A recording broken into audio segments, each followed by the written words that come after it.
Beatriz, Maria, Michele, Samuel, Silvio, sejam todos muito bem-vindos. Queridos, eu reservei essa aula, já tinha planejado isso, sei que vocês estão saindo de uma semana pesada de provas, então reservei essa aula para a gente poder fazer os comentários sobre a prova. Os resultados foram muito bons, e também eu queria ter uma devolutiva de vocês. Para mim é muito importante isso, sobre como é que vocês viram a prova, o que foi que acharam da prova, como é que se organizaram com isso, como é que foi a experiência de fazer a prova pelo AVA. Essa devolutiva é muito importante, até porque a gente vai precisar ainda usar o mesmo método lá na AV2, na AV3, então eu queria saber, eu sei que no início, né, até porque gera um certo, são muitas turmas fazendo prova naquele momento, há um certo o congestionamento, digamos assim, mas exatamente pensando nisso foi que eu liberei a prova a partir das 8 horas, e dei aí 3 horas, vocês tinham até às 23 horas, eu acompanhei muito de perto pelo nosso grupo de WhatsApp, pelo próprio AVA, o AVA vai me informando quantos enviaram, quantos faltam, então eu fui acompanhando e vi, inclusive, que a maior parte apresentou, enviou a prova já nas primeiras horas, praticamente a 10 horas todo mundo já tinha enviado a prova, né? Então é importante, uma experiência nova para todos nós, para mim e para vocês, e eu realmente percebi o sistema ele é amigável, né? Um sistema relativamente amigável na sua interface, então acaba facilitando isso. Foi bem, então, né? Foram tranquilos. Queridos, eu vou fazer uma aula hoje mais curta, é um presente para vocês. Obrigado, Silvio, é importante, por isso que é tão importante, eu sei que eu até corro o risco de ser até um pouco chato, né, porque eu sempre estou renovando esse tipo de consulta a vocês, mas é muito importante para que a gente possa calibrar e ver que a coisa está caminhando juntos. Professor, o senhor acredita? Boa noite. Eu esqueci completamente que o seu horário era diferenciado das outras provas. E eu havia feito uma prova, uns 2 dias antes da sua, que era aquele sistema de 24 horas. E quando eu lembrei que a sua prova era para entregar às 11, já era 10 horas. Que eu olhei no WhatsApp, que eu vi todo mundo respondendo. Já terminei, agora eu vou comemorar. Eu disse, meu Deus, eu tenho 1 hora para fazer a prova do professor Rafael. Tô lascada. Eu digo, pronto, vou fazer a segunda chamada. Mas, graças a Deus, deu certo. Eu consegui fazer no tempo recorde, porque eu te juro, eu estava para desistir, eu ia fazer a segunda chamada. Mas eu Eu vi não que você fez bem. Pois é, eu queria, inclusive, começar, eu até já escrevi isso no nosso grupo, mas eu queria expressamente, pessoalmente, aqui pela nossa aula remota, expressar minha gratidão a vocês. Eu já fiz outra vez, mas eu realmente preciso renovar essa minha gratidão. Eu acompanhei muito de perto, repito, o envio das provas de vocês, e me chamou a atenção, realmente me trouxe muita felicidade, me emocionou ver a dedicação de vocês em relação à prova, a seriedade com que fizeram a prova, independentemente do resultado, mas a gente percebia ali a seriedade. Nós somos aqui, vocês são 60 alunos essa turma, né? E a esmagadora maioria, quase 55, 56, fizeram a primeira chamada. Então, assim, eu fiquei muito feliz por essa dedicação de vocês, pela seriedade.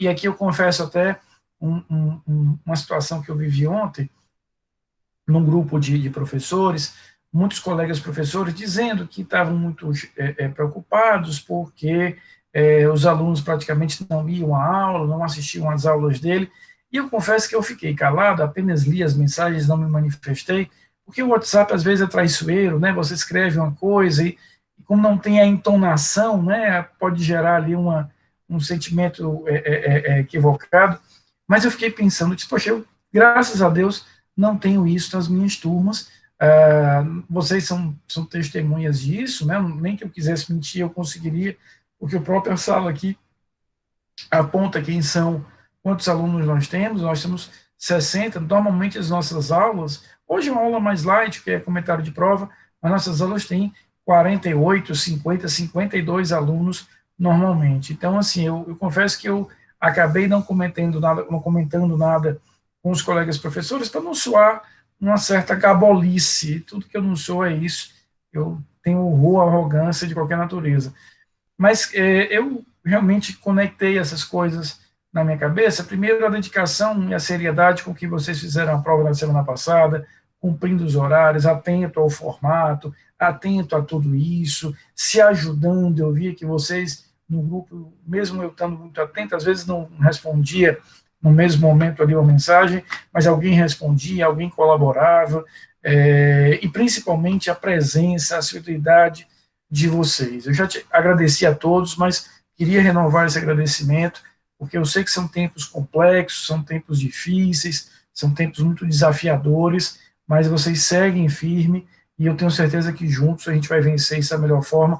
Primeira parte do curso já foi, né? Eu acho que essa aula de hoje é importante para a gente marcar exatamente que a primeira etapa já se encerrou.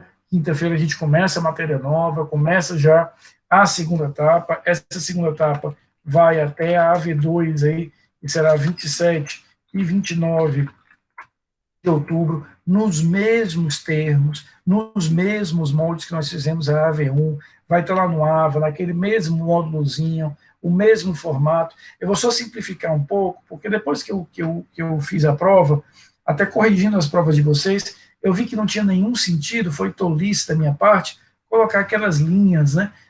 Até porque aquilo ali tem sentido quando você faz de forma manuscrita, então eu vou simplificar um pouco para a AV2.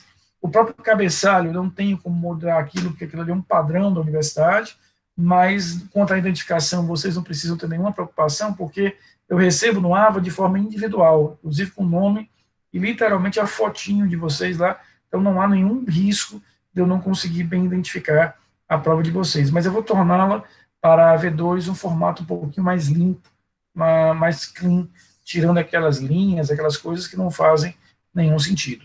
Então eu queria deixar aqui meu agradecimento sincero, expresso, pela dedicação de vocês, pela a entrega de vocês, insisto, chamou-me muita atenção essa mensagem desses colegas, porque eu, graças a Deus, não tenho esse problema com vocês. Dificilmente a nossa aula aqui tem menos do que 45 presentes, normalmente. Repito, e não é papo meu, nem história minha, porque vocês têm aí o número de presentes na sala virtual. Então, fica o meu agradecimento.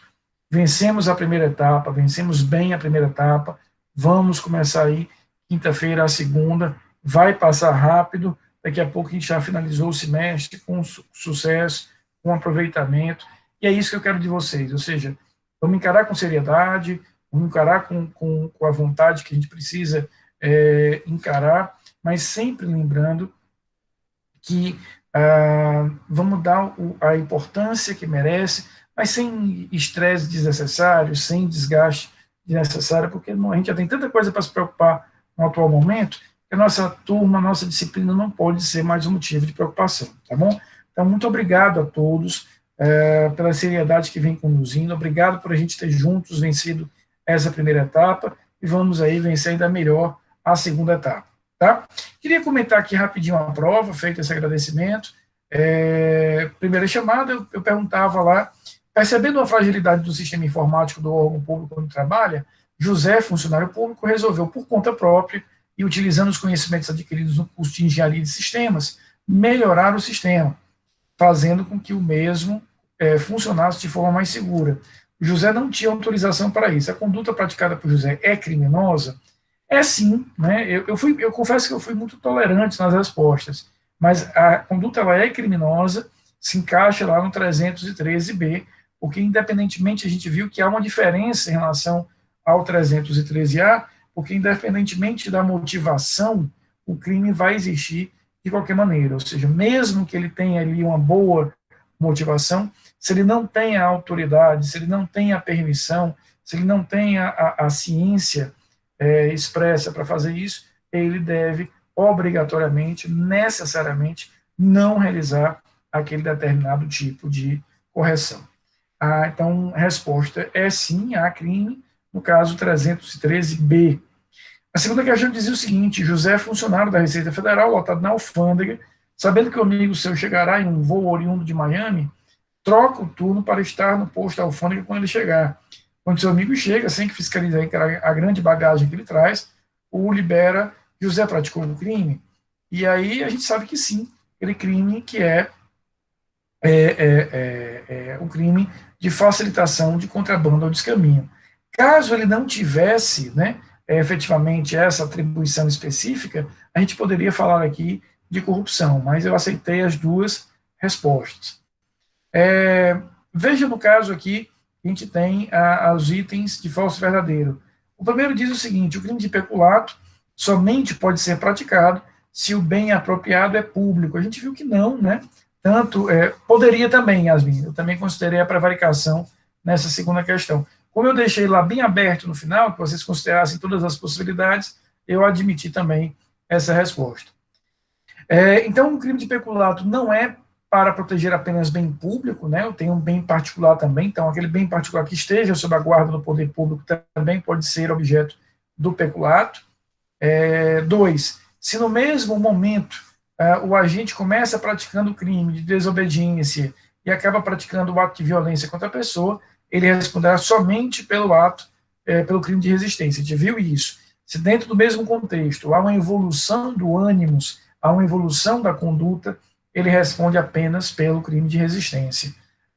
Se for dentro do mesmo momento, um desdobramento natural daquela vontade.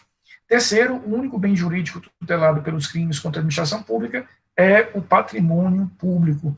Também falso, né? A gente viu que a administração pública protege todos os valores que envolvem, os crimes contra a administração protegem todos os valores que envolvem a administração pública. Quarto, o crime de condescendência criminosa admite a modalidade culposa, falso, somente quando dolosamente, né, ele deixa de responsabilizar aquele agente que ele responde pelo crime. Quinto, o delito de corrupção pode ser praticado mesmo quando o funcionário não assumiu efetivamente a função pública. Verdade, né? Ele fala, inclusive, antes de assumi-la ou fora dela, a gente viu isso. Sétimo, o crime de prevaricação, não, perdão, sexto, o delito entendido como peculato culposo somente trará resultado criminoso para o agente público se outro crime for consumado. Eu até expliquei para vocês que o peculato culposo é aquele peculato do azar, né? Eu só tenho responsabilidade se e somente se um outro crime vier a ser praticado por outro agente, por outra pessoa. Ele fala em concorre culposamente, então preciso ter um outro elemento. Sétimo, o crime de prevaricação exige que o agente público receba vantagem devida de outro para que se consuma. Não, né, a gente percebe sentimento ou interesse pessoal. Oitavo, o delito de corrupção passiva só pode ser praticado se o funcionário assumiu efetivamente a função pública que exerce, também falso, antes de assumir ou fora dela. Nono, no delito de prevaricação, o efetivo recebimento do pedido por um terceiro para que o funcionário público não faça o que deve fazer, faça contra a lei ou de forma retardada, é indispensável para a caracterização do delito. Também falso, a gente viu que ele tem uma característica essencialmente unilateral, né? Na prevaricação sou eu que, por um sentimento pessoal, deixo de agir daquela determinada forma. E décimo e último, o crime de advocacia administrativa somente existe se o interesse patrocinado for ilegal. Não. Mesmo que o interesse ali seja legítimo, seja legal, o crime vai existir. Eu já quebrei, já rompi com a imparcialidade, com a impessoalidade que deve acompanhar a administração pública, né? Queria comentar também, foram pouquíssimos de vocês que fizeram, mas é importante, só para a gente poder até sedimentar isso e revisar as questões da segunda chamada, né? A primeira dizia o seguinte: o crime de advocacia administrativa se consome em que momento? No exato momento em que o agente defende, representa, patrocina aquele interesse. No momento que ele realiza um ato concreto para patrocinar aquele determinado interesse público, aquele determinado interesse, perdão, interesse privado junto à administração pública, o crime já vai se configurar, né? Inciso segundo, questão segunda, o crime de condescendência criminosa admite modalidade culposa somente é praticado se o agente tiver superioridade hierárquica. A gente viu que não, né? Ele tem que ter o dolo, né? Ele não admite a modalidade culposa, e também não existe apenas se eu tiver uma superioridade hierárquica. Mesmo que eu não tenha essa superioridade, eu tenho o dever de ativar, digamos assim, os canais de controle para que eu tenha, dentro dessa lógica, a possibilidade de caracterização do crime. Vocês devem se recordar que eu exemplifiquei na aula caso de dois juízes, né, em que um, percebendo aí umas marmotas do outro, comunica a corregedoria, já que obviamente ele não poderia, né, faltava-lhe completa competência para responsabilizar o outro, ele comunica à corregedoria. Terceiro, quais as diferenças entre peculato furto e peculato desvio? A diferença essencial é que no peculato desvio a coisa, pública ou privada, está sob a minha guarda, e o peculato furto, a coisa não está sob a minha guarda, mas eu me utilizo da condição de funcionário. E a última questão, a segunda chamada, somente bens públicos podem ser objeto do crime de peculato? Não. A gente sabe que também que bens privados podem ser objeto claramente de peculato, né? Então, vocês perceberam, né? Acho que ficou claro que eu realmente costumo fazer minhas provas muito em cima do que nós vimos em sala. Realmente eu sou muito preso aí ao que a gente viu em sala, gosto de seguir esse padrão, e até porque o que me interessa é sempre a gente perceber, o que eu quero realmente é que você demonstre aí que assimilou, que percebeu aqueles pontos mais importantes da matéria, né? A notícia boa, você deve se lembrar que lá atrás, dia 18 de agosto, né, quase 2 meses, 1 mês e meio aí, eu dizia a vocês que nós iríamos inverter a ordem natural da matéria e começaríamos pela unidade 5, crimes contra a administração pública. A gente já encerrou, portanto, essa unidade. Na quinta-feira, nós vamos começar os crimes contra a administração da justiça. São crimes mais simples na sua compreensão e menos crimes. E aí, quando nós concluirmos essa unidade de crimes contra a administração da justiça, a gente vai voltar para as unidades 1, 2 e 3 e 4, crimes contra a família, crimes contra a calamidade pública, crimes contra a paz pública e crimes contra a fé pública. Tá certo? Posso sim, Maria. Deixa eu só abrir de novo aqui. Tinha fechado aqui o arquivo. Só um minutinho. Deixa eu abrir aqui.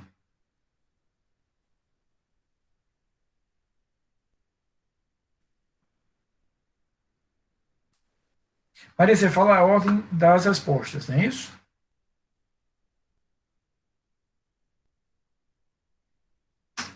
Pronto, deixa eu botar aqui que fica mais fácil.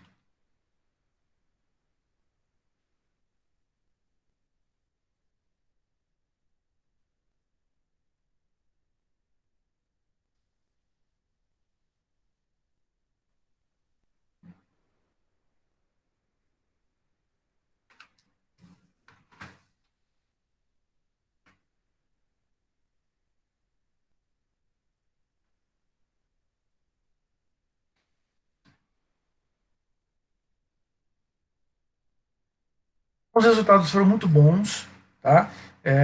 Repito, eu gostei demais da dedicação de vocês. As matérias que a gente vai ver a partir de agora são matérias realmente mais simples do que a que a gente começou vendo o semestre, e é exatamente por isso que eu começo os crimes contra a administração sendo a nossa primeira unidade, porque a gente já mata aqui, ou seja, já estamos aqui com uma principal unidade já vista, já bem desenvolvida, tá bom? Queridos, eu vou dar essa colher de chá para vocês hoje. Eu sei que vocês estão muito cansados, saíram de uma semana de provas, alguns ainda estão fazendo prova nessa semana. Hoje eu vou dar essa colherzinha de chá da gente terminar mais cedo. Lembrando que quinta-feira a A gente volta ao ritmo normal, quinta-feira é aula com chamada, matéria nova, iniciando aí o segundo ciclo, a gente vai concluir lá na AV2, no finalzinho, na última semana de outubro. E o terceiro ciclo, já novembro, com a prova no comecinho de dezembro. Tá bom? Tá combinado? Fiquem bem, descansem, tá? Vocês merecem. Mais uma vez, renovo meu agradecimento. Obrigado pela dedicação de vocês. E a gente se encontra quinta-feira, às 8h40, se Deus quiser, e Ele vai querer. Ele é muito gente boa. Tá bom? Então, o tema da quinta-feira, crimes contra a administração da justiça. Tá? Um beijo grande, fiquem bem, descansem, voltem descansados, e quinta-feira a gente continua com a nossa matéria. Tá bom? Um beijão.